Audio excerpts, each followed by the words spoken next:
So, I think, we got to wait till we foresee what's actually Oh, happening. I'm not giving up, sir, or anything like that. As always, I remain optimistic.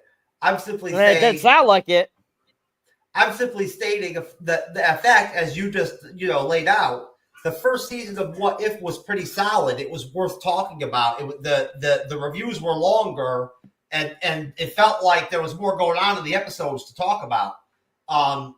In season 2, I really didn't feel like that. I felt like the amount of content in some of the episodes was thin, almost, and that made it hard at times to really have a lot to say. But that's just, again, that's my take.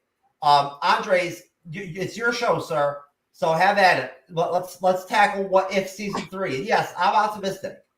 Yes, you're optimistic. Well, I mean, folks, welcome to the What If season 3, episode 1 and 2 live recap. Don't worry, folks. Don't listen to that. That's just Jeff talking to Dodger, who's probably just making a mess in his house, maybe, or maybe taking over Jeff's body. We don't know. No, he just wanted to go outside. Oh, that's good. He needs to go outside. He needs fresh air.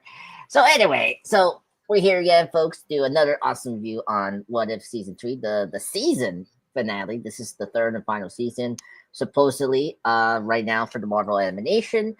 And so we are going to do exactly what we did last year. If you didn't stick with us last year when we did season 2, we're going to view pretty much 2 episodes, per week and discuss them together, and what discuss that we like it or not. And let's be honest, folks. We like episode 1, and episode 2. Well, we'll get into that. We'll have agree and disagree that episode. But anyway, so.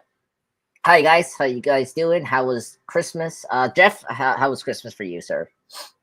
I don't know, somewhat stressful, but there were some positives to it, you know what I'm saying? It's good to be back with the MCU's Bleeding Edge and everything and whatnot, be here with Cyber and yourself and all that, the holidays for me, during the holidays are doing our holiday shows, you know what I mean? That's what I look forward to doing, some of the Christmas family stuff can be kind of stressful for me. So, this is kind of like a nice escape, from that, I guess. You know what I mean? Yeah. And and I don't do anything for New Year's or anything like that. So I never really have. The last time I went to a New Year's Eve party was back when I was in high school. So I don't celebrate New Year's. I never really have. It's not even really. It means nothing to me. Yeah, I understand. It just means it's a new year. You know what I'm saying? And I gotta find TV series and stuff like that to cover for the Bleeding Edge and whatnot. You know what I mean? And that's all it really kind of means. The calendar flips, and there you go. Yeah. No, I understand. Yeah, so this year, for me, this is gonna be my first time hanging out with my friends again for New Year's party because of the COVID, pandemic. We didn't gather for any of our New Year's parties at all, or Christmas parties, whatever you want to say. COVID. Yeah, exactly. So this is my first time I'm going to see them. We're going to. I'm thinking tomorrow I'm going to go to New York to one of a friend's house and have a good time. It's a good time. It's been 2 years because I had to take care of my dad, and so I had to not go to the parties like that. To the risk of COVID or whatnot. To his his condition and all that. Cyber, how was your Christmas, sir? How are you doing? My Christmas was fine. Went out of town. Went to see family. Came away with some decent stuff, but then been working since. So just completed my 5th straight day. 6 tomorrow until I day off. So yeah, I've been pretty busy. Other than that, yeah, Christmas wasn't too bad. Getting after it, sir. Getting after it, right? Isn't that what we used to call it? Yeah, that's true. Oh man, getting after it at work. Yeah. Well, I talked to Nate the Great earlier on the phone for like an hour. He's doing okay. He's not making content anymore right now. He has a nighttime job, so he's just not available at night. His nights off don't align with our shows, so he can't come on, for What If or anything like that or whatever. He works on Monday nights. Damn you, and he's on the California time zone, part of the country. So, up in Seattle, that shithole, he lives up in that cesspool area. My brother lives out there too. Oh wow, really? Oh, out in the suburbs of Seattle. Yeah, that's pretty cool. No. I'm trying to figure out. It's funny because this our first episode is like about mega suits, mega swords and all that. Oh my god! I try to think the Power Rangers was in Seattle or it was like. Andres, you got to watch Craven so that we can talk about Craven. Oh my god! Get the hell out of here! I respect you guys' opinions on Craven the Hunter and all that, but I was like, I was like, when that movie came out, I was like, Hallelujah, it's over. It's like, thank you, Sony, for not, just like putting out this crap of movie. Doesn't sound like respect to me. If you want to watch it, I felt embarrassed because I went on Pop Culture Cosmos with Gerald over there, and once again he put me in the seat of like defending the movie or whatever because I told him I thought it was good, and then he drops on me that it's doing so bad in the box office like no one's going to see it, and I'm like, oh god, I didn't even realize that. You know what I'm saying? Yeah. And I guess the Sony guy said it's the end of the universe, right? Like, yes, it confirmed. I mean, sort of. Well, yeah, we'll see. I mean, it's crazy. I'm telling you, Craven the Hunter is better than Venom movies. Really? Huh? It is, yeah. Right, Cyber? Oh man, I guess so. I don't know. I mean, I don't like the Venom movies either, but it's like Cyber is in mid-June. Yeah, mid-June. Yeah.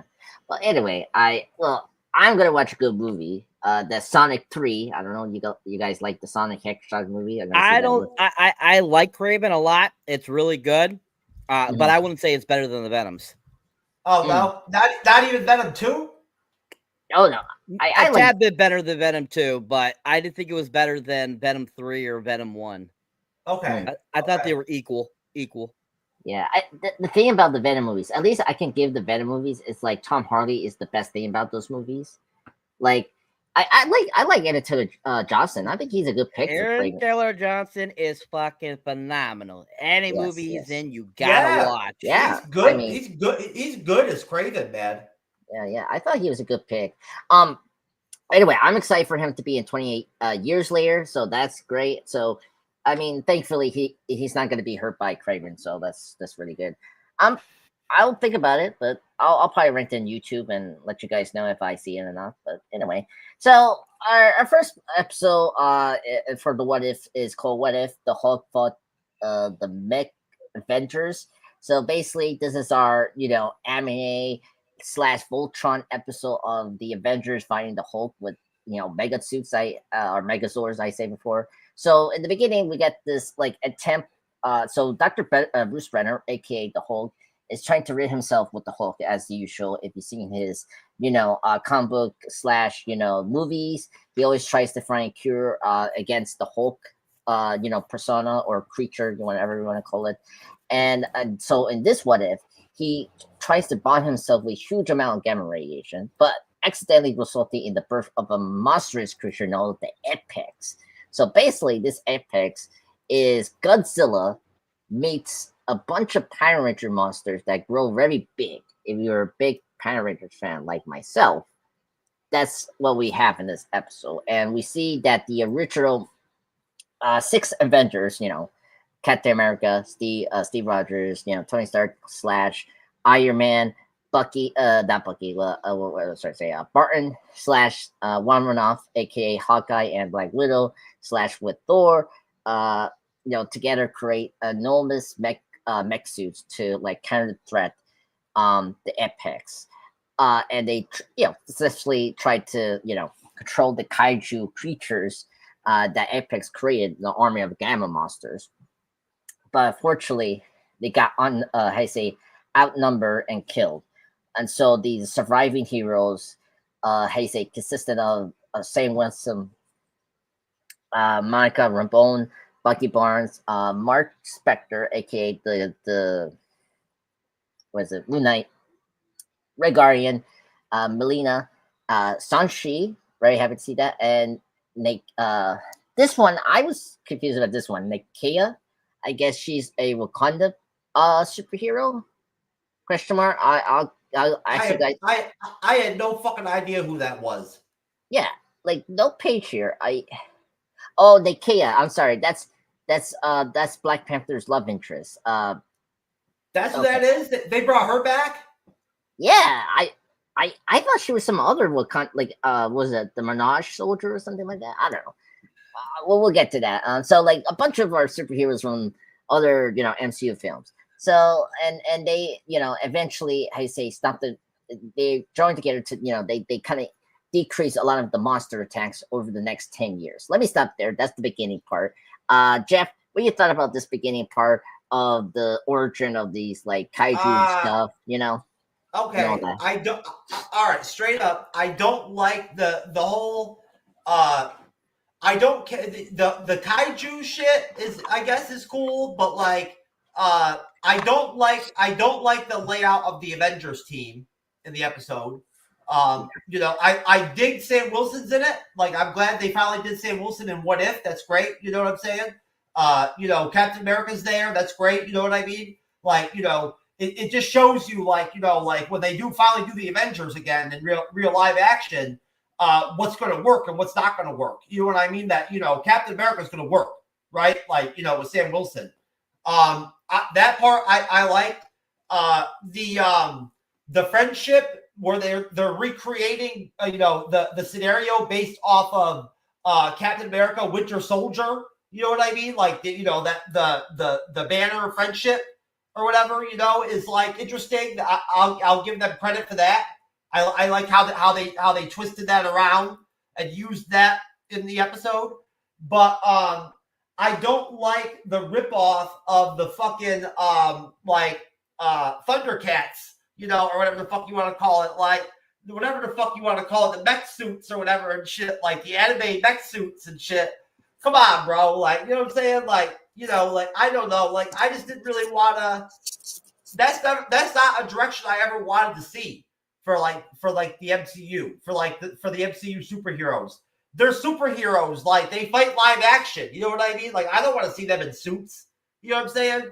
It's one thing to have a Hulkbuster, like, that's cool because that's unique. You know what I'm saying? That's a unique thing, right?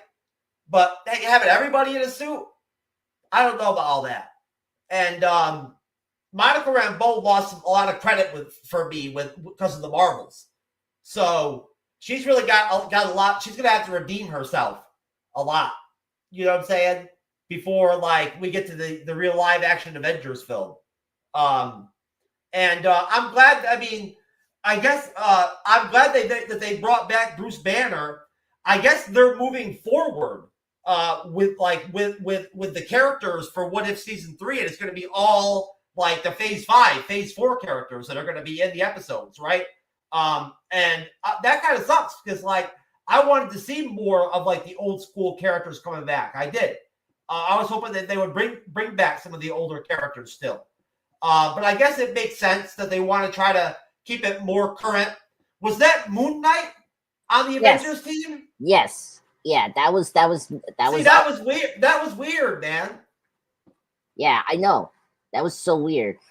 Yeah, I can agree with what you're saying, Jeff. Here, I like this episode. I think it was cool that Bucky was there, but I just didn't like the Avengers lineup. I didn't like who they have as the Avengers. I think they could have put together a better team. I didn't like. Was that Red Guardian and what's her name? Melina. That was supposed to be Melina. Yeah, like that just didn't work for me really. Yeah, I counted how many people were in the Avengers. This Avengers lineup. There are 8. So I don't know why they needed 8 people. Just keep it 6 or 5. Like, you don't need too many superheroes in that team. So I just felt like they wasted so many screen time. Like, well, it's weird because you're going to focus on Sam and Monica. Well, particularly Sam and Bruce. Like, they were like the focal point for, you know. And those creatures too. They did not look very original. You know what I'm saying? Like, I've seen other fucking like creatures that look like them before. You know what I mean? Like, they were not original looking at all. Yeah, that's and I didn't even understand how they were created, really. Like, what the fuck happened with the gamma shit or whatever that created a whole fucking army of like whatever the fuck you want to call them, Hulk alien, monsters or whatever the fuck. I don't even know, man. Yeah. Just think about Greenlands. Like, like especially when that big monster was separated from Bruce Banner, like those things was coming out from his back. It reminded me of like that the main like Greenland villain called was it Stripes, and like the Greenlands come out from his back. It was kind of like that, like the Greenlands kind of coming like metaphysically coming from the body and stuff like that. Anyway, thank you, Jeff, for your awesome insight. I agree with your points here, sir. Because let's face it, it seems like they're going very cartoony with this season. I'm like, okay. But anyway, Cyber, what do you thought about the beginning here? Do you have any opinions on the Avengers lineup? Do you love Pacific Rim, mega suits versus kaiju? Tell me, sir. Pacific Rim. Yeah, so I totally got Pacific Rim, Gundam, Voltron, Power Rangers mix from this when they had the stealth suits, most definitely, and I was living for it. I thought it was fucking cool as shit. And that's the beauty of What If, is because it's not the actual Avengers. It's not the actual MCU. This is What If. This is what if they decided to go in a different direction. Now, does this mean they're going in that direction? Fuck no. It does not mean that they're going in that direction. It just means that they're using a theory of what they like to see in animated form. So I think that's what, kind of this first episode was a amazing beginning.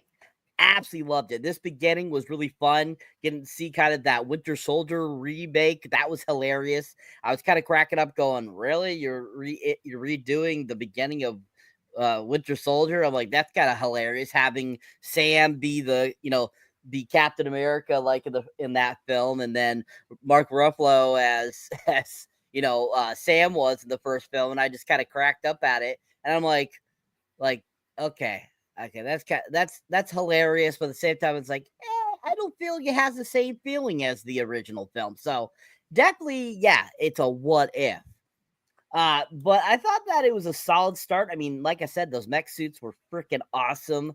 I love the whole concept. I mean, the thought of Bruce making himself even more radiated was fucking insane. And it's like, Bruce, we already know that you have hit yourself with gamma radiation and it does not do anything to you but make you the Hulk. So why would you want to hit yourself with more? I don't know. I think it'll just make you a worse Hulk, sir. And so when he does that, and then it basically separates himself, the gamma from him, and ends up turning it into this giant apex monster, I was like, holy shit, it really is Pacific Rim. I'm like, holy fuck.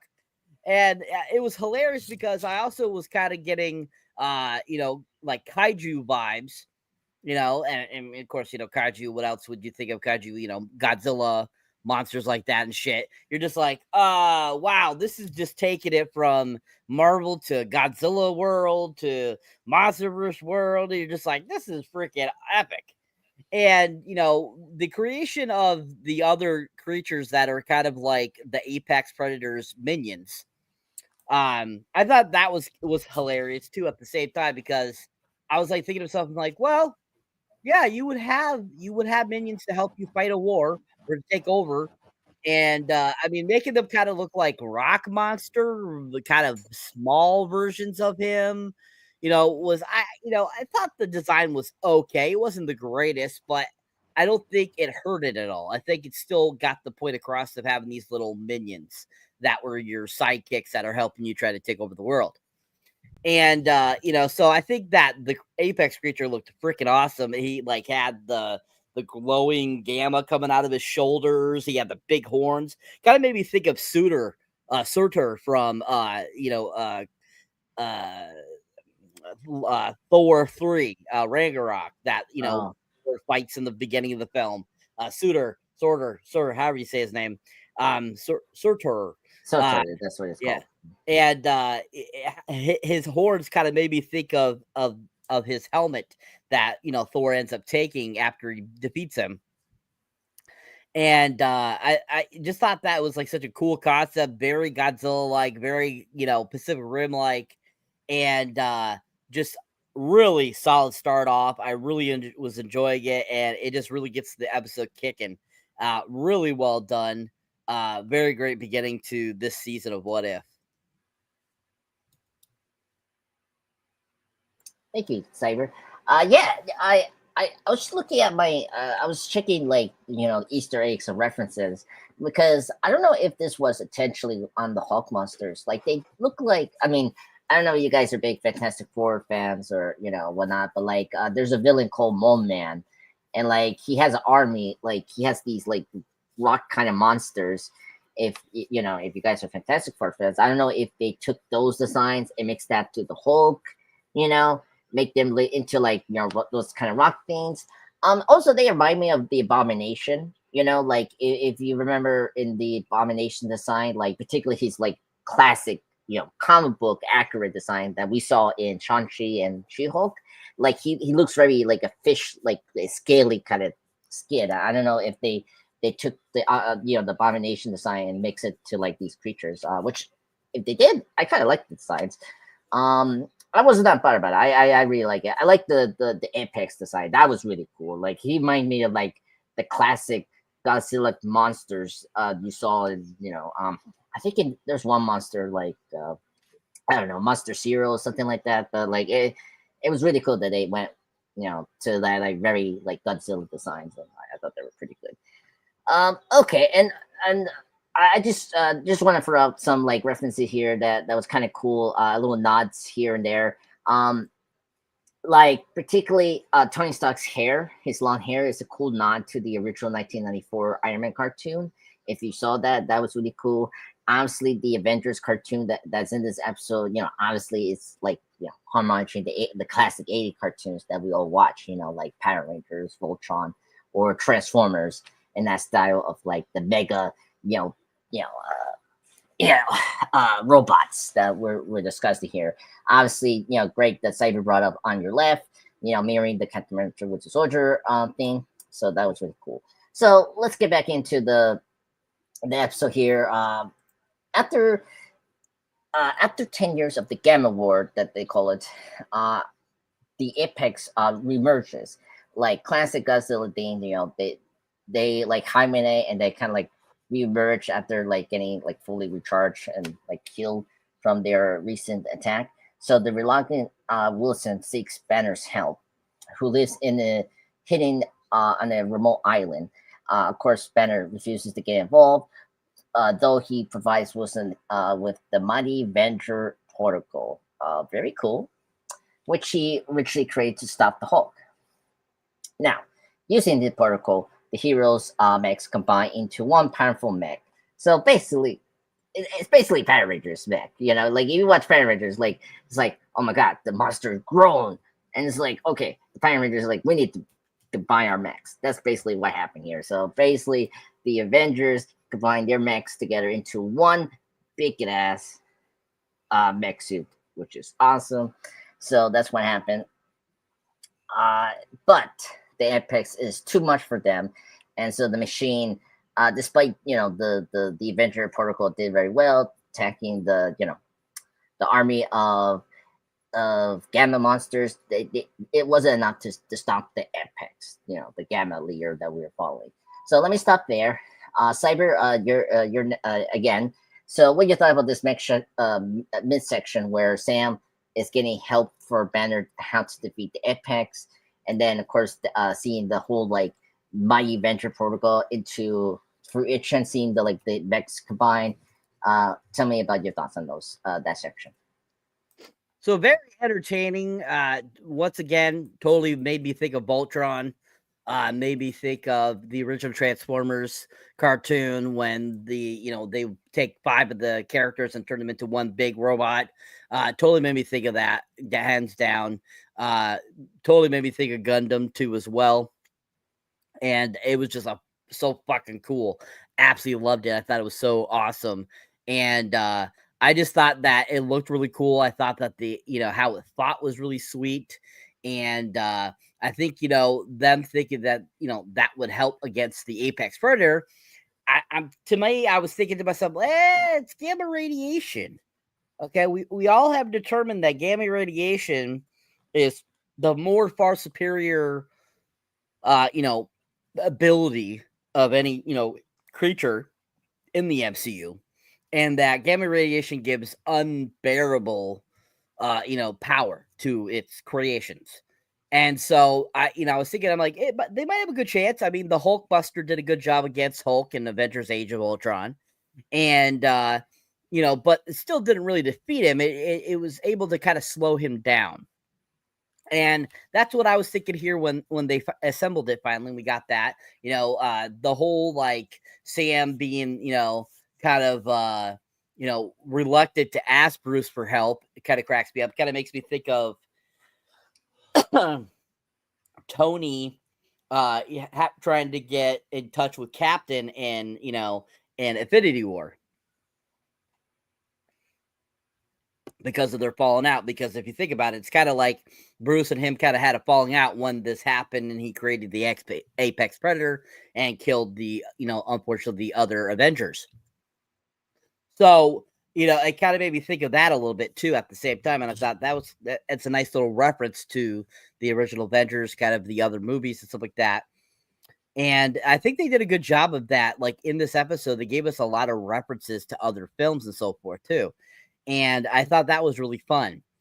And, the whole concept there of this giant Apex Predator is just, I thought was kind of a nice little OD to, monster films. And so that was fun to see something a little more like classic feeling. As if you ever read the comics, if you read the classic comics from like the 60s, 70s, stuff like that, there was always about one monster you had to defeat in that one episode, and so that's how it felt like with this. And I thought that was really cleverly done. So I really enjoyed this part. I thought it was really fun. I mean, watching them fight the Apex was really cool. And, them trying to, defeat it, but aren't able to, still was like really badass. So I thought it was a really solid middle section that is really entertaining and was really enjoyable. Thank you, Cyber. One thing I wanted before Jeff, I want to say I think I like this episode because I like the focus of Bruce Banner. I love the Hulk. He's a great character. Because all of us have expressed our disappointment in how the Hulk has been handled in these films. His more comedic turn, which I don't like. So I really like that we went back to like the Incredible Hulk / through like Age of Ultron, the more psychological, dark kind of vibe of the Hulk, and so I really appreciate that. I like the combination. This is what I think What If should be. I like the idea of what if Captain America teams up with Hulk or like partners, like befriend Hulk. It's actually a really cool idea, and I like this episode that really take that concept really well. And I like the Sam and Banner relationship. I think that's the heart of this episode, and I think it really works well here, which I appreciate. And I'm a huge Godzilla fan. I love the Avengers Protocol. It's like the Mega Godzilla, and then you got the FX being kind of like the OG Godzilla. So that's kind of cool. Just briefly, the island that Bruce Banner is at is called the Astra Island. That's actually from the comic books. It's from Tales of the Astonishing issue 64 from November 1964. So this is where it was chosen to test the site for Dr. Banner's nuclear absorption in that issue, and that's where like Hulk was battling the army of the Lear's humanoids. So I don't know if they took that inspiration from like the Lear's humanoids to be the army that we see here. So I just want to give you kind of give that little tidbit of trivia there. that island that Banner was at is actually a comic book thing, and that's really cool. So I like that they went deep to the whole comic book stuff. So really cool. So let's Jeff, any thoughts on this mix section of the seeing the Mega Avenger suit, the Banner, and Sam relationship? Go ahead. They could have extended out the 10-year war or whatever, that part that could have been longer and really kind of showed more fighting or whatever, to show all that passing of time and show the destruction or whatever, the impact of the war on the US or whatever, I would have liked to have seen that. I don't know, the whole dynamic where Sam has to go to Bruce for help was okay. Bruce having that, that tech to be able to assemble the suits together was clutch, I guess it was cool seeing the battle against the Apex Predator was all right. That was a decent part of the episode. I felt like the episode was better at the end than it was in the beginning. If anything. So yeah, that part was cool. I found it kind of strange how they knew how to fight together as the one big mechanism or whatever, without any training or anything like that. You know what I mean? That I found that to be kind of far-fetched. But besides that, that's pretty much it. Yeah. Okay. Look, I mean, you had this is what you call disbelief sometimes. I mean, this is the same thing with Power Rangers. I don't know how those kids can operate. Not only combining their Megazords, is how they can even operate these big machines, without training or knowledge of these tech stuff. Where at least the Avengers, they have training. I don't know. And it's okay, look, it's like Cyber said, the whole concept of what if is still the same concept. It's what if, you know what I'm saying? What if, this weird fucking thing in the MCU universe could happen for for the course of an episode, of a TV show. You know what I'm saying? With all these random characters, you know what I'm saying? And these, really far out, plot, stories and plots, you know what I'm saying? That is the concept of it, right? So you have to take that into consideration when you watch it, I think, in a way, you know what I mean?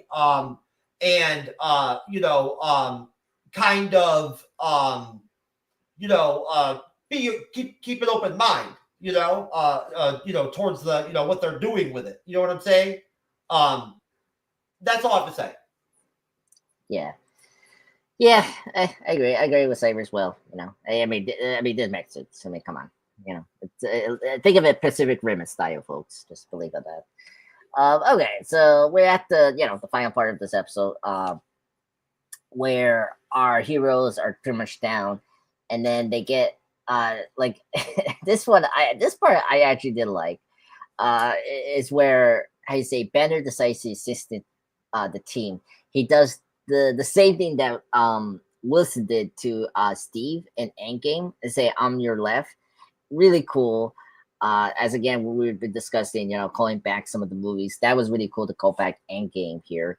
And so Banner is part of the fight, and he uses a gamma bomb to become a Godzilla-like creature, aka Mega Hulk. By the way, I love the Mega Hulk design. Really cool. I'm like, all right, let's do this. This is where I agree with Jeff that the third and final part of this episode is really the highlight, and I think this is the best thing about this episode here, where he's trying to kill the Apex, and heads towards New York with his army and all that. And so luckily the fight is kind of fair. So thankfully Sam helped to punch the Apex, and Hulk kills him, and then after that, he does take control of the army after defeating the leader. That's what happened. That makes sense. Like that conclusion. And then I like how after this, Wilson is trying to remind him of their friendship. So it promotes Banner to lead the remaining Gamma monsters to the island, as they say, for the Astra Island. and of course, instead where he becomes their new ruler. And that's pretty much the end of the episode. So, Jeff, wait, final thoughts on this part here? Yeah, like you said, it is pretty cool. It's a solid ending to a short episode. You know, a very compact episode of What If, right? What Banner does, to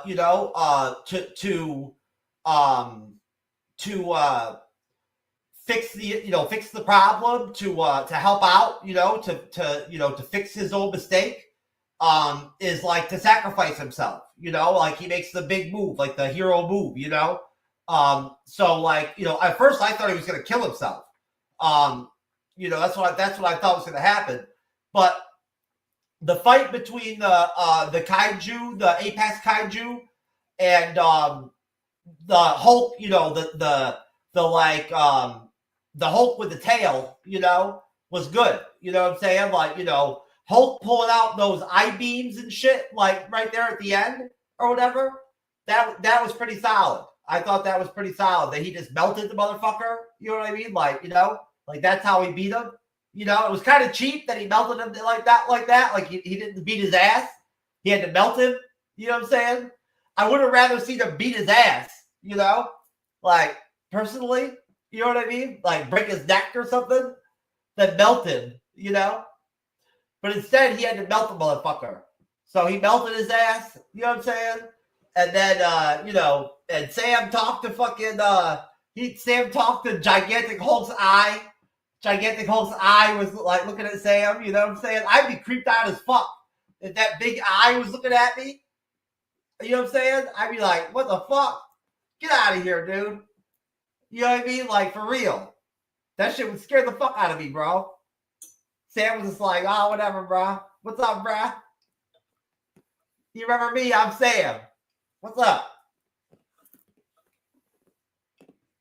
I guess Hulk understood, I guess. I don't know. Apparently he understood. He didn't say nothing. I was expecting Hulk to like make some kind of like sound or something. You know what I mean? Like, like breathe, like to breathe really hard or something in like response to Sam.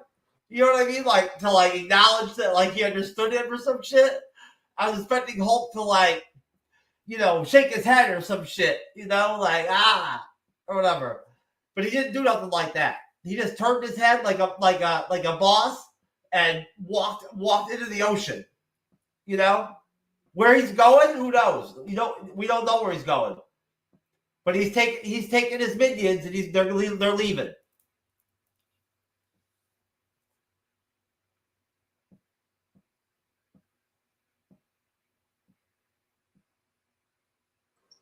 Okay, thank you. It's very quiet now.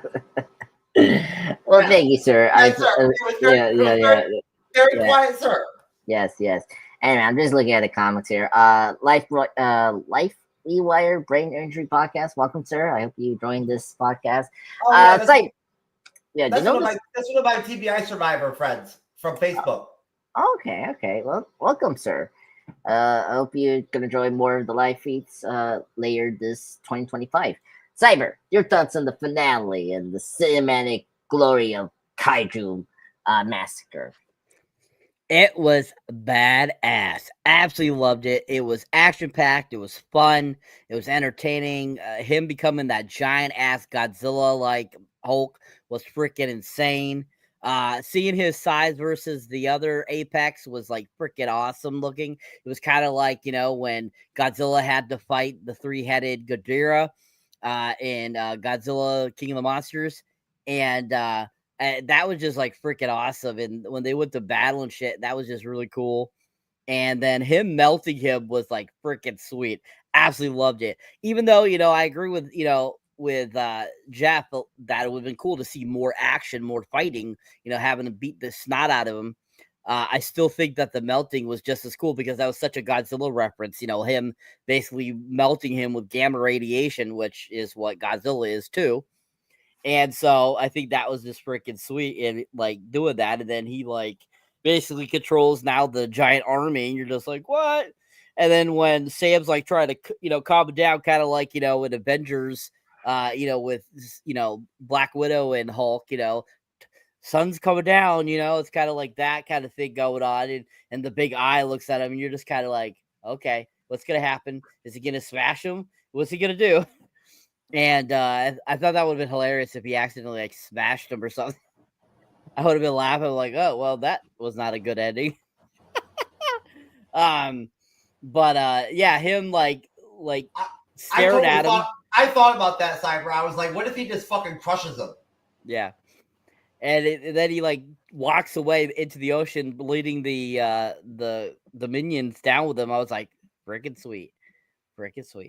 And it just was a great ending. It was just badass, really cool, and just all around a really great episode. Really enjoyed it, and I thought it was a really good start to season 3 of What If. Yes. Yeah, I enjoy it. I love it. Mega Hulk, best thing ever in my life. Happy that this is our first episode. So give us a Jeff rating, please. What's your rating of this episode? A lot better than the one I'm going to give for episode 2 that I couldn't even follow. What the fuck was even going on? I'll give it a solid. I'll give it a 7.5. Okay. Yeah. I think it's a good, reasonable rating. Cyber, your rating, sir, of this episode. I give it a 10. Oh, really? Okay. Well, I would give it. I told you, Cyber's going to give 10s on everything for all of 2025. Oh my god, we should make a bet just for like okay, we should bet every day he's going to give us a 10 and a 10 and everything a 10. Everything we cover is going to be so awesome every time that it's going to be a 10. Yeah, well, let's see how episode 2 rates. Actually, 'cause I'm curious. I don't think that's going to be a 10 for him. We'll see. Anyway, for me, I'll give this an 8.5 out of 10. I thought it was a solid episode to start this season. I think it was better than what's it last year's season opener. I thought that was like this was much better. I thought it was much fun. I'm a Hulk fan. It gave us really cool Hulk moments. That's really cool. And yeah, just negatives. It's just like too many heroes. Just like keep it 5 or 6. You don't need that bunch of characters like Moon Knight and. Last season, episode 1 was Nebula. What if Nebula saved? Yeah, I love that they put Moon Knight in this. Yeah, I like Moon Knight. I like him as a hero. I just wish, like, if you're gonna use him, use him. Like he was just kind of there. But anyway. Yeah, that's what I meant. That he was just kind of there. You know what I'm saying? Yeah, it was kind of weird. You know.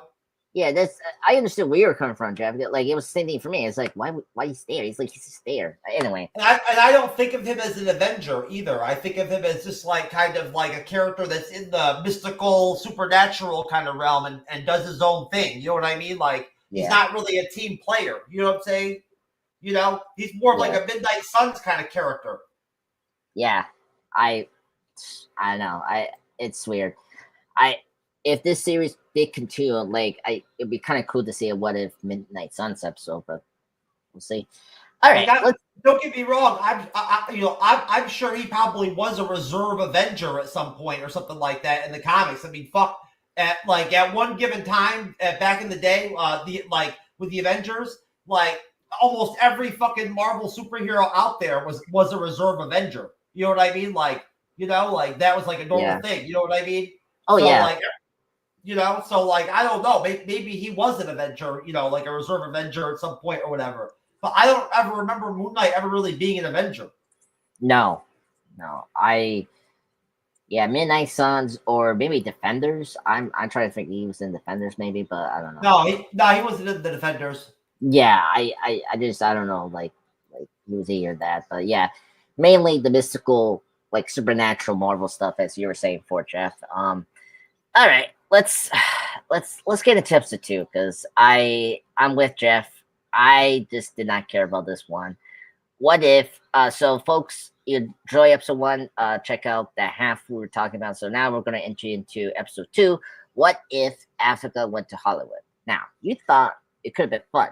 I mean, I like Attica Harkness. I think she's a great character. I like Catherine Hahn as the titular character.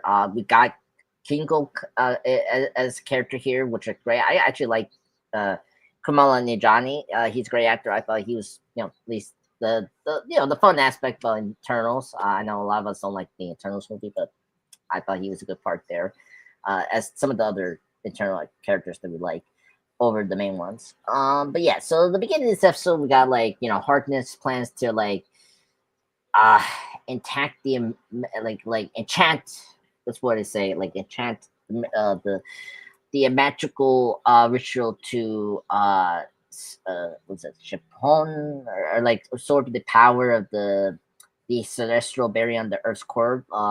Tempron or Tempa, something like that. I don't know. The ancestral in the Earth's core, right? In order to do so, she has to become an actress during the golden age of Hollywood. So around 1920s to 1940s, and she starts in a film that's directed by Howard Stark, Tony Stark's father. And so Harkness has Stark cast Kingo, the final Eternal, living, and so he works in the movie. And then we see she needs her spell to work, as she's already taken the other Eternal powers. So basically, she kind of taken all the Eternal the Eternals that we know from the movies, their abilities. The last one she has to get is Kingo. So you know how Harkness works from her show or WandaVision. She does have this ability to absorb any mystical or energy from the person that she's taking, like a vampire, absorbing the life force. So, and she gets the life force, right? And that's what happened. And I'm just looking at my notes here. I don't really care. So that's and Kugo reveals that she knows of Harkness' true plans, but decides to help her after she pretends her desire to save the world and agrees to release the Eternals once the ritual is complete. So, Cyber, go you two. We thought about this beginning. See Harkness again, trying to take a power of the celestial barrier in the Earth's core, up to Kringle revealing that he knew about Harkness' true plans. Go ahead. So this one definitely is nowhere as good as the first one. It's kind of slow, a little boring. The animation, I didn't care too much for it. This beginning part here, especially whenever they were dancing, Agatha's dress and Kingo's outfit, they are way too bright and shiny looking, and it feels like it's blinding me. And I didn't care for that. I just thought that was stupid. And I didn't think that was good animation there. So, I thought definitely, there was some good parts to this. I love that Catherine Hahn voiced, Agatha again. That was great. I thought she was, her usual self, and then of course Kamal Najani reprising his voice as Kingo, which is awesome. And I thought that, bringing in Howard Stark as the director and stuff like that was fun. And I like the whole era of old Hollywood. That's fun too. I really enjoyed that era of Hollywood because I think they made a lot of great films back then. And I thought the premise and thought process was fun, that, Agatha trying to become all powerful by taking Tiamat's power is a really cool concept. And the fact that she's already, she's taking all the Eternals' powers before she gets Tiamat's, I thought that was kind of an interesting thing too. And I love that the fact that they really are referencing the Eternals film in this. It was a really nice nod to Eternals, because I know how bad the film did and it wasn't really well received by everyone. I think it was an entertaining film. And so I like that they were giving references to that, with Tiamat and with the Eternals themselves like that, and kind of saying they're gone, they're dead. I think that was kind of a cool concept too as well. So I think that, the beginning, it was okay, a little boring, not nowhere as entertaining the first episode, but definitely had some cool points to it.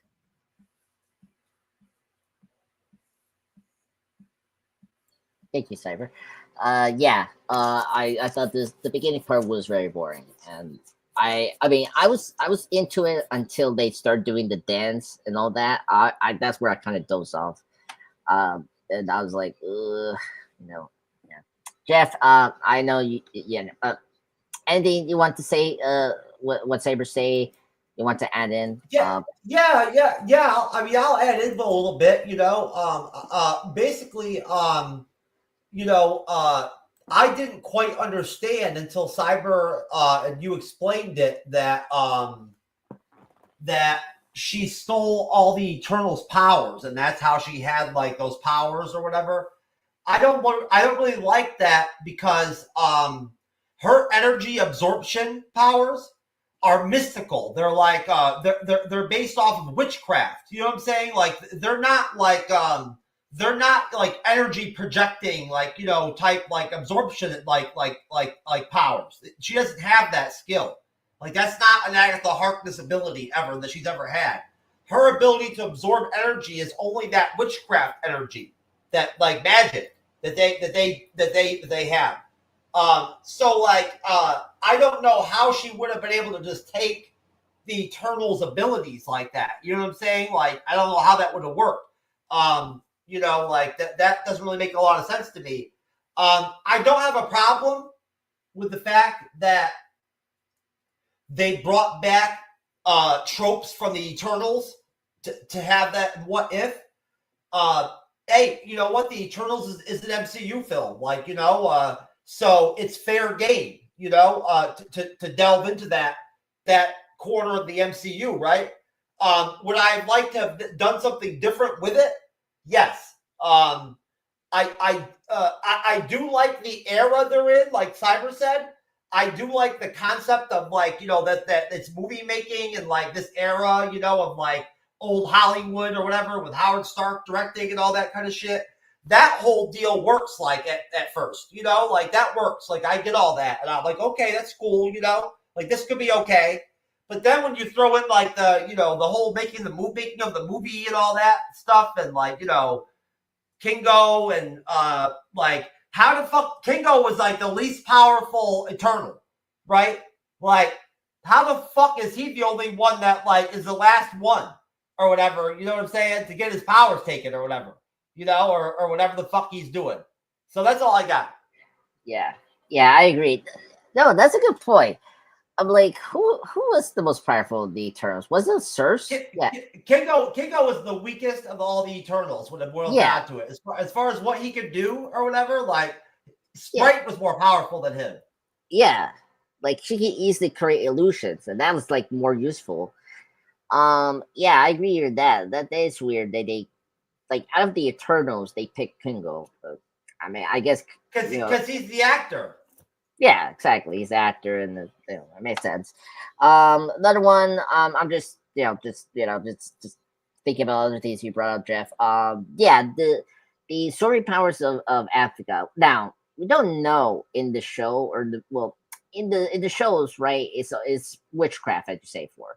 I think if they had that one scene, have one scene here where she's using a specific spell from either the dark hole or whatever she has in her possession, this timeline, that she's able to absorb cosmic energy.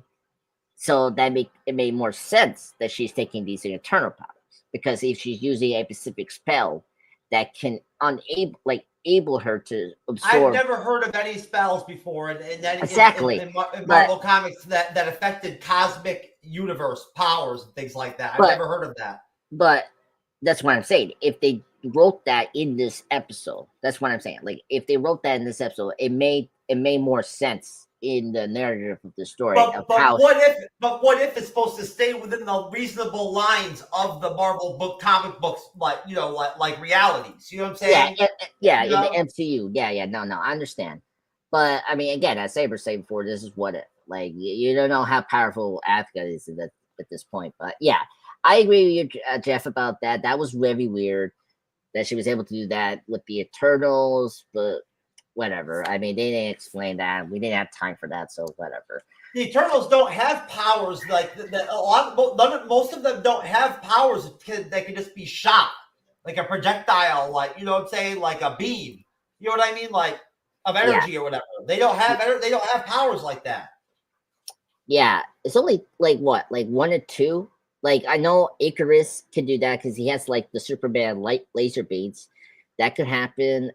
Kingo, yeah, because he does that what do you call it? Those shoot guns in his fingers. That's it.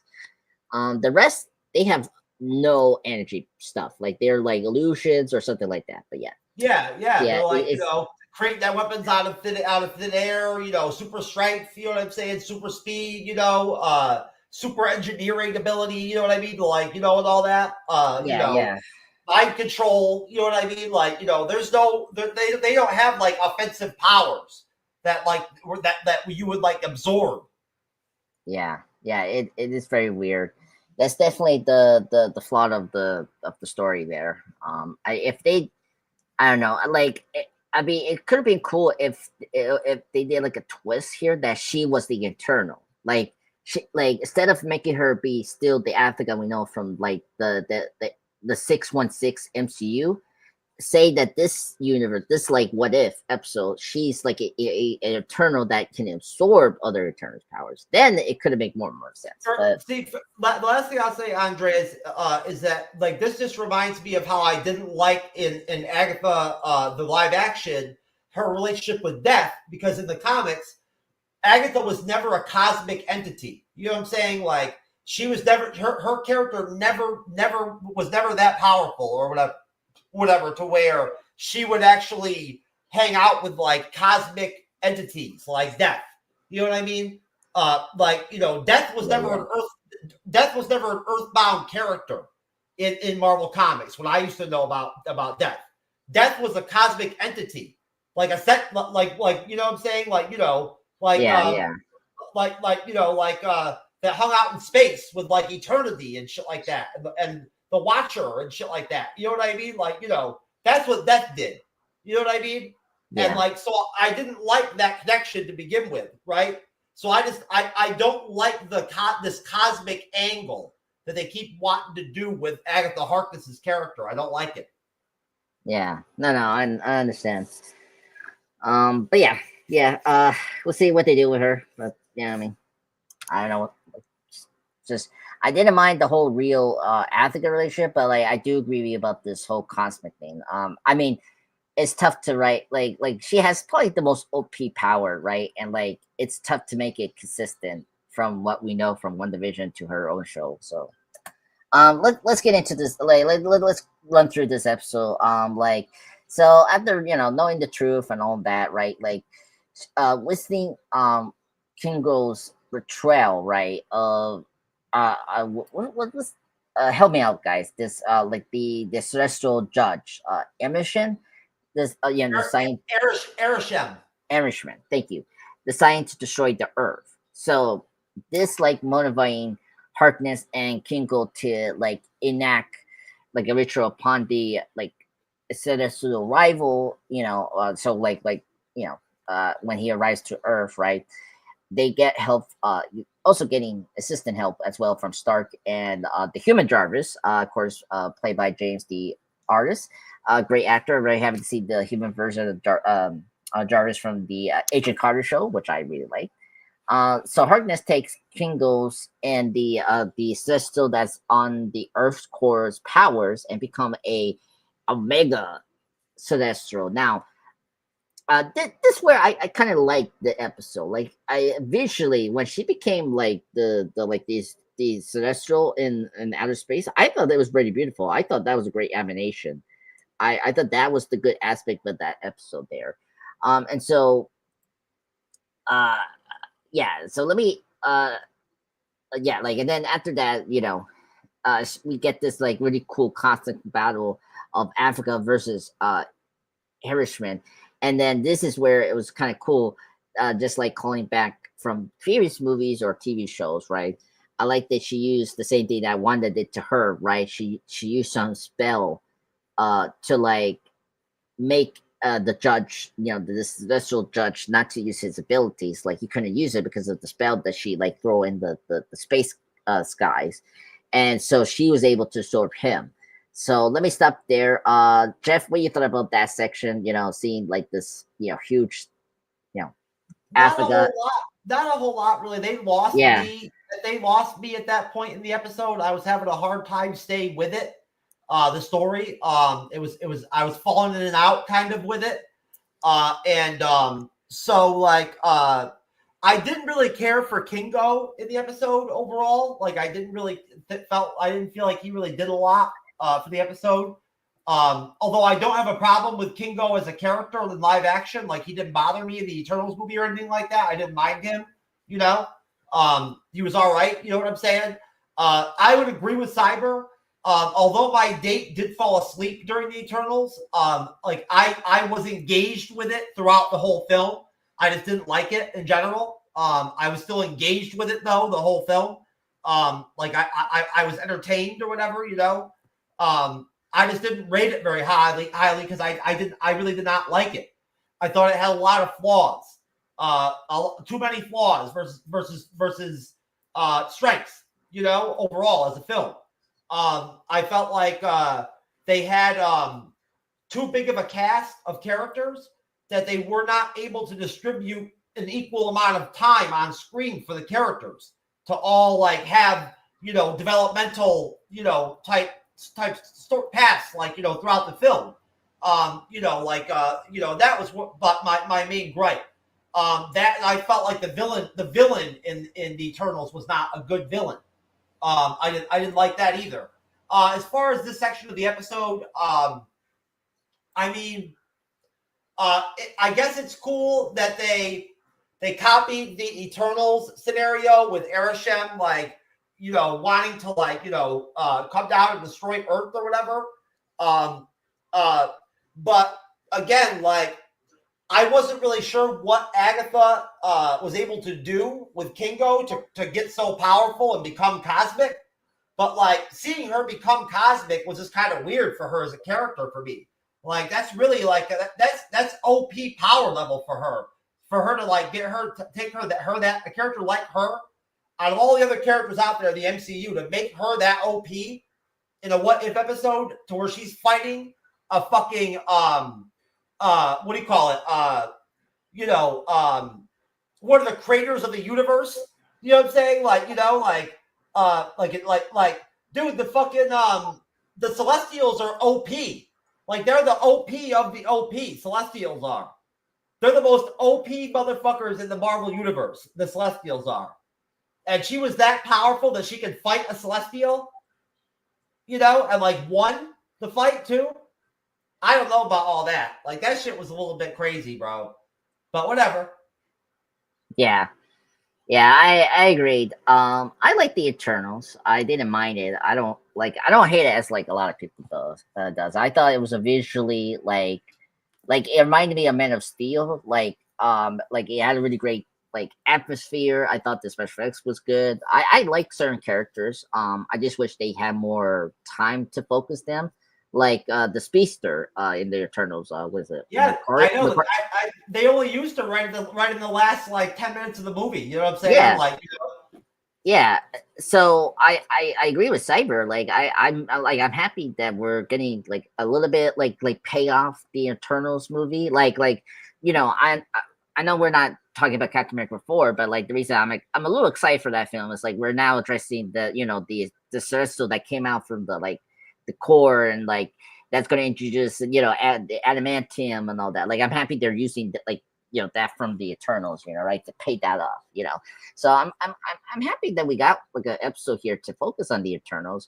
I kind of wish they did something different, of course. You know, I like Kingo, but he's like not my favorite. You know, I just like he's like the weakest, as you say before, Jeff, as a bunch. I'm like, yeah. So yeah, I thought that was weird. Cyber, so your opinions on the, like, you know, seeing the team up with Kingo and Africa, and then her becoming the celestial god, and her fighting with the judge. Tell me about that section. What you thought about it? So yeah, this section, you know, basically, I felt was like the beginning of the section. It was kind of interesting, but at the same time, it was kind of boring. You know, and it, you know, like I said, I really enjoy the voiceovers, of course, of the two characters, because both of them, you know, reprising their roles are fantastic, and I absolutely love Dominic Cooper as Tony's dad. He cracks me up real hardcore in this, and I absolutely love like every time he jumps in and like says something, it's absolutely freaking hilarious. And he was one of the best parts of this episode. And and so, leading up to her like becoming cosmic and everything, it was, pretty basic, nothing really exciting, nothing. It was kind of boring to a point, but still kind of entertaining. But when she becomes a celestial, I think she looks so cool looking as the celestial kind of being that she becomes. And that's really cool. And then her fight with, Harisham was really awesome. I loved it. Because I love that they brought him in. We got to see that the Celestial again, which was really cool. And that's something that I've been craving since we saw the Eternals in 2021. Like, I want to see more Celestials in the MCU. I want to see more of that because we've had a lot of cosmic intervention in films and stuff like that with the Guardians, and then of course we've seen in Infinity War, Endgame, stuff like that. We've seen that kind of stuff, but we really haven't brought the Celestials in very much, except for briefly kind of mentioning in She-Hulk, Tiamat being stuck in the Earth, and then in the Eternals, of course. So that's something I was really wanting to see, and so I was happy to see Harisham come back in this episode, once again voiced by David Kaye. And I thought that was really fun. And their fight was really cool. Them hitting each other and shit like that was really awesome. And that was just, I think, very entertaining, very enjoyable. And it got me back into the episode and enjoying it. So I thought that was a really great part. And like, as you mentioned, Sir, Time Cop, her using the hex thing like in WandaVision, has Wanda did at in the last episode, and she does the same thing so that it pulls Harisham in. That was freaking badass too, and her taking his powers that way was fucking cool. So I thought that whole section was really fun, really well done, and made it very enjoyable. Yeah, no, I agree. Actually, not. I haven't seen the whole season, but I was talking to one of my friends who's watching the show. One of the aspects he liked about the season that we are going to see more of these, like the Celestials that we're like hoping to see more of. He's saying that we're going to see them a bit more. So expect to see more Celestials in this season, which is good to hear. So if you guys are a big fan of that, as a Cosmic Marvel fan, I'm excited for that. So let's wrap up the whole episode here, folks. So, after that, we see like this is where I was like so mad at this episode, like, or I was like, okay, whatever, whatever, like frustration or mad, whatever. Like, Attica does her thing where like after she defeats, Amish, and the judge, right? She kind of turns Tingle at like that. I just trick you, and so like I wanted all the power, so now I'm like she basically did the con thing that she always does to like our heroes about that. But apparently, like somehow, like almost like a Christmas thing, right? Like Kingo convinces Harkness to give up the celestial power in favor of joining him in the movie business for real. I'm like, what? Really? I don't know about that. Like, look, like I like this episode. It's very comedic. I don't have a problem with that. I like the Hollywood thing. I like the 1920s, but I don't know. I thought that turn was just very weak, very boring. I mean, boring. It was very weak, boring. So then we get the premiere of the movie, The Cosmic Queen. I like that. Good name. Kingo notes that the release of the Eternals are worried that Image's defeat has drawn the other celestial attention, but Harkness assured him that they can be saved for a sequel. This part, I think this is like a meta commentary because we discussed the Eternals. We know we're not gonna get the Eternal sequel, so it was very funny if you understood that like meta thing that we'll probably like getting a sequel maybe to address the implication of like what happened to this like celestial judge, and like are the other celestials will come invade the earth, as we seen like in the Eternals when the judge came, right? So yeah, that's what it is. If you people were kind of confused about that, like the like little joke, meta joke, that's what happened. So Cyber, what you thought about the finale, the the final part of the episode, and rate the episode too, please.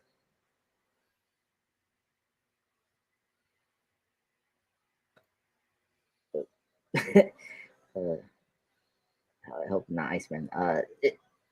Cyber, you're next. The final episode, your rating of the episode, sir. My bad. That was very awkward.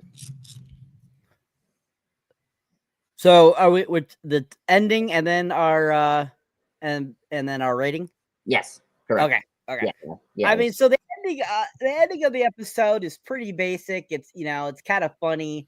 Like I said, I think Howard Stark really is the star of this episode, and hit like that whole time when the Celestial and Agatha are fighting Hashem and her, and they're like, "Did you get that?" And he's like, "I think so." And he's like, and Howard's like, "Yes, get it, roll." Was like the highlight towards the end of the episode. And them going to the premiere and they like made the image that they did the filming there into a movie was absolutely hilarious. Cosmic Queen totally sounds something that Agatha would be in. Totally sounds like it. And of course she's in big bold print, and then down below Kingo starring too. Was absolutely hilarious. Totally an Agatha thing, I feel too. And totally see them, becoming kind of like partners in crime type of deal. Him trying to get her to resurrect his fallen comrades like that. And just kind of it's a very basic ending, and it's nothing really special. But overall, the episode is okay. Like I said, it has some highlights that are fun. The fight with Hashimir, and of course, Howard Stark was really phenomenal in this episode. So very, very interesting episode. Nowhere as strong as the first episode, but still an okay episode. I have to give this one an 8 out of 10.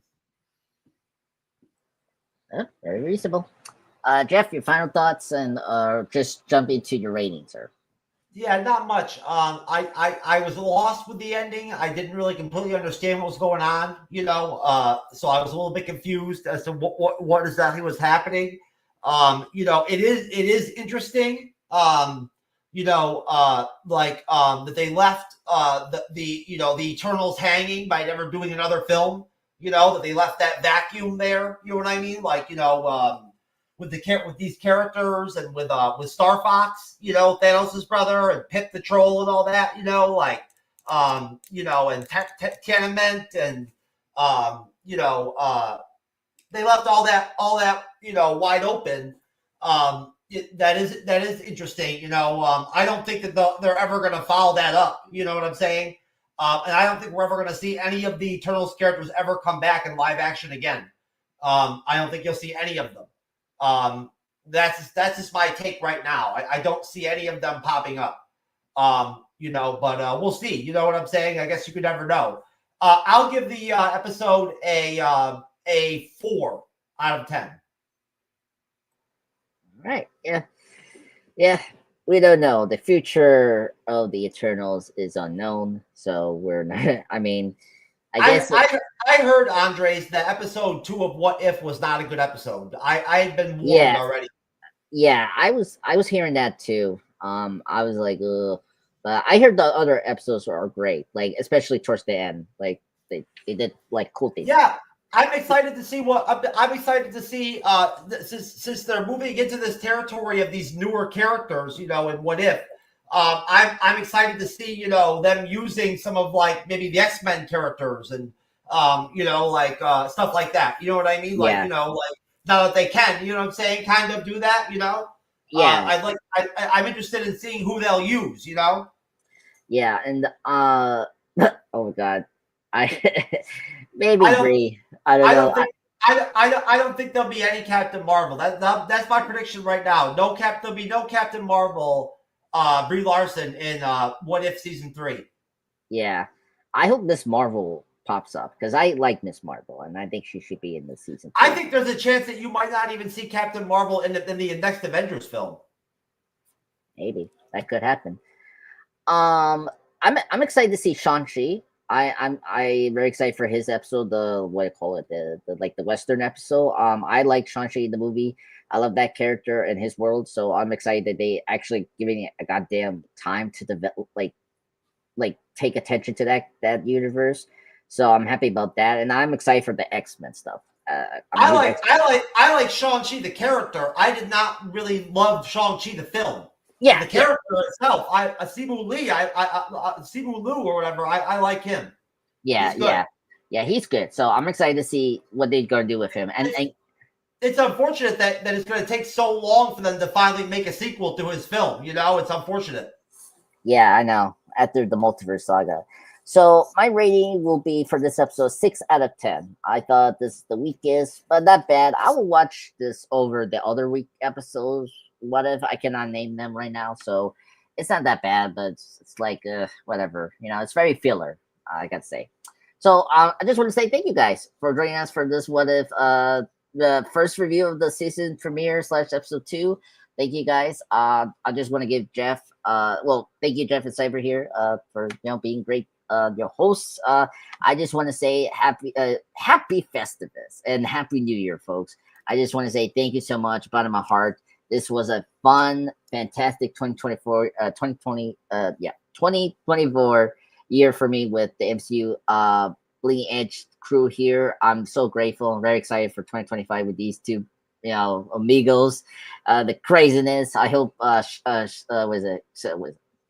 Neal or Michael B. Jordan can come back one day in these live stream reviews. But anyway, Jeff, go ahead. Let's do the plugs and get the hell out of here. Okay, well, next Monday, episodes 3 and 4 of What If, and we'll have some extra guests on to join us. That's cool to hear, Cyber, that Captain Marvel will be in season 3 of What If. I can't wait. I actually do like Captain Marvel as a character. And I thought that she was okay in the Marvels. But thank you, though, for letting me know about that. So we've got the Green Mile on Friday, which should be interesting to do. And the Friday after that, we're doing the original Justice League film. So that'll be fun. I've never watched that before. Oh, God. I'm looking forward to that. I'm excited because I've never watched it before ever. So I really want to see what it's like. Good luck. Okay. Get ready to just barf the whole time. Yeah. It's like the nightmare before. It's the nightmare before Christmas, but it's not as great as Nightmare Before. I can't wait for the review. All right, so plugs. Cyberneticshark, sir, you are first. If I can get your channel going. There we go. There you are, sir. All right, folks. So if you enjoy me on the panel or you enjoy me as a moderator, you can check out my social media platforms, YouTube, Cyberneticshark. You can find me there. And for my solo content, you could also find me on, all the good places like Threads, Facebook, Instagram, X, all those good places. Patreon. But anyways, my most recent video here, actually, I finally just got one uploaded today. And it's the trailer reaction to 28 Years Later. If you haven't seen it, check it out. I also have some more coming for you guys soon. As you can see there, I got a couple more shorts up. One for Blade, of course. One for Horrible Bosses and so forth. But as you can see there, my 28 Years Later is up. Told you I get something up eventually, and I finally got it up for you guys. And I'll be having more stuff up. Craven the Hunter review. Another trailer reaction soon. Stuff like that. I went and saw Moana 2 yesterday. They have a review of that up eventually here soon. But you can check out my little mini review of it if you have not seen it. Really fun film if you have not seen it. Felt like classic Disney finally again. So definitely check that out if you haven't seen it. Really good film. Quality songs, quality animation, and fun story. And it was just really fun. So if you haven't seen it, highly recommend check it out. But yeah, we have more stuff up for you guys and all that kind of good stuff. And if you have not checked out my Patreon, check out my Patreon, people. Got some fun stuff up there. Bloopers, outtakes, all that kind of cool stuff. So definitely check that out. Oh, Cyber, you did something from Apple TV? Apple TV. Yeah, Telegram Christmas. Is that Apple TV? Yeah. I've never done any. We've never covered anything before off Apple TV. Well, Yeah. I think we should, because I heard good things about their TV work. I think we should too this year, maybe, because like I've heard good things too Next about some year. of their TV series. we still got Next one year, more. I'm sorry. We still got one more day of this year. Next year, I'm sorry. Next year, yeah, I hear a lot of good things about their TV series too. To be honest with you, you know who else we've never ever done before either? Too Netflix. We've never done a Netflix series before. Yeah. Oh man, there's a lot you could do. I mean, yeah, there's one of the shows we could talk about. Sarin was telling me. Sarin was telling me about some of the Netflix series that are coming out this year. She said that there's some good ones coming out. Oh yeah, I mean, Dean's is coming back for his fifth and final season. Wednesday season 2. That I'm really excited for. And there's like a couple that I'm like blanking, but yeah, that's great. Yeah. Hey guys, thank you so much for joining us today. This is Andreas Pop Culture Channel Presents. As you see here, no live streams, but I did post yesterday a awesome 40th anniversary on Supergirl, the 1984 film, starring Hanley Slater, who is a great Supergirl actress. Check that tribute out. Tomorrow I will put out my Batman Santa Claus Silent Night Part 4 to wrap up the 2024. Hopefully tomorrow I can do my Brainiac 66th anniversary. That's where I'm at. And hopefully I could do new shorts before the new year, 2025. So, and speaking of movies I'm going to see, as I mentioned before, starting the new year, 2025, on Wednesday, I'm going to be invited with a friend. We're going to see Sonic 3. So maybe we'll start a media review on the short to say what I thought about it. I haven't seen the first two, so I'll probably do that later. But yes, so that's where I'm at. Soon I'll tell you guys what's going to be new for live stream 2025 and all that. So, but yeah, be patient. So, but I just want to say thank you everyone for joining us. This was an awesome 2024, much better than last year, and I'm excited to join these two crazy people I call buddies for 2025. Hey, I saw Matt's schedule over there at middle-aged men. Are you guys gonna make any of their films this month in January? You think? Have you guys seen their schedule yet? Hell yes, yes we are. Yeah. I'm gonna try to make There's Something About Mary if I can. I just don't know if I have therapy that night or not, but I'm gonna try to make that one. They've got a pretty good slate of movies. Yeah. So if anyone knows, the next ones that they're doing is Back to the Future, Groundhog Day, and There's Something About Mary, and there's another one that I'm blanking on. So that's what there for Groundhog Day. The Breakfast Club. They're doing the Breakfast Club too. Yes, the Breakfast Club as well. Yeah, that was the other one I was forgetting. Yeah. So those are the movies. Forget about me. Yeah. Oh classic, god, baby, classic. Yeah. All right, y'all. We are out of here. We'll see everybody later. God bless you. Good, happy New Year. Peace.